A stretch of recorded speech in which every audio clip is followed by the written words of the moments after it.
As notable as a John Wayne cameo in Star Wars would be, his appearance in A New Hope went unnoticed for 30 years, before the full details about this cameo were revealed. The Star Wars franchise is no stranger to cameos, particularly in its current TV show era, but it was quite rare to see such appearances during the original trilogy era, when Star Wars was just starting to make a name for itself. Even so, they still managed to make John Wayne a part of the very first Star Wars movie, though his role remained a mystery for years. In fact, this role of Wayne's in Star Wars is so mysterious that his name doesn't even appear anywhere in the credits for A New Hope. Even Wayne's IMDb profile doesn't have his appearance in Star Wars listed. Despite this, Wayne's role truly does exist, and it is an important, albeit small, part of the movie. It may not be as apparent as the role his grandson Brendan Wayne plays as one of 3 main Din Djarin actors in The Mandalorian, but Wayne's legacy is now forever tied to Star Wars, and here's how. John Wayne's Star Wars cameo is one you'd never have spotted. It's a voice-only role.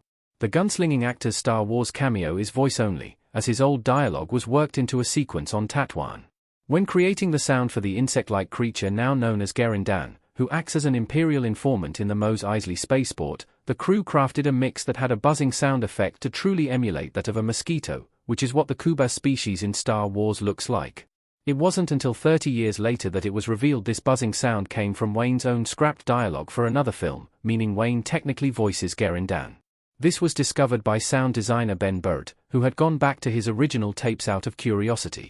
Wanting to understand how it all came together, Burt studied his work, and he picked up on a human voice providing this buzzing voice from his synthesizer. That's when he identified it as Wayne's voice, saying something along the lines of "All right, what are you doing in this town?" Star Wars was technically John Wayne's last movie appearance. It was released 2 years prior to his death. Gerindan speaks on a transmitter to his Imperial contacts in A New Hope. With this in mind, Star Wars is technically Wayne's last appearance in a movie, with his official last credit being in 1976, 1 year before Star Wars was released.